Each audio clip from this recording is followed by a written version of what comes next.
backstage in Las Vegas at the Golden Moose Awards by the Outdoor Channel, honored to be joined by Marcus Luttrell. Marcus, you have the #1 movie in America. I mean, honestly, you of course were proud of your product, but did you ever expect the movie to be this successful? No, I mean, absolutely. I hoped for it, and same with the kind of the book when it came out. I didn't.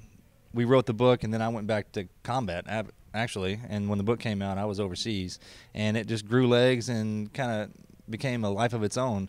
And then when Hollywood came calling and decided to transcribe it into a movie, I always knew in my heart that if they did it right, if they stuck to the story, then it would resonate with the American public. Obviously, I didn't have any.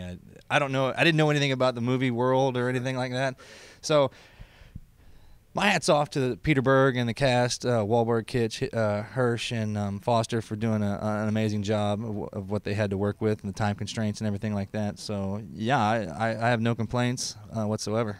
You know, it's funny because some people always read a book and then they see the movie. So for you to write a book and then to see your movie, what's that like? No, sure. I make it a point to always read the book before the movie, and just because you always hear that, like, hey, you need to read the book or anything, something like that. So obviously there was some apprehension and what was going to get dropped in the movie from the book, because you got to understand, in real life, I was out there for 5.5 days, or 4.5, almost 5 days, and then to put that into a book, some stuff got dropped due to classification reasons or whatever, and then take that and put it in something that happened over that period of time and crush it into a movie. I mean, the gun battle itself was over 3 hours. The movie's only 2 hours long.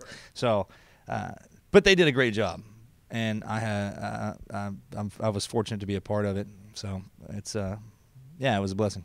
Last question. What do the American people need to do to better take care of returning heroes? In my opinion, I would say just treat them like you would treat anybody else. Just because we wear a uniform and we go over and do the things that we do, that doesn't make us any different than anybody else. I mean, we come back and want to integrate back into society, and there shouldn't be any kind of stipulation on whether or not you have something going on in your head or something like that. A lot of times the soldiers, I think they digress because I'm getting on a tangent here, but if you sit in a hospital long enough and somebody tells you you're messed up, you're probably going to start to think it. I never dealt with that. I just kind of was like, hey, look, I was crazy to begin with. I'm crazy now, so leave me alone. Right. But yeah, just know we're sons and fathers and husbands and stuff like that. So it's just if you want to do something for a vet, then say thanks for what you did, and then just treat them like you treat anybody else. Marcus, thanks for your time. Congrats on the movie, and thank you for your service to our country. Thanks for having me.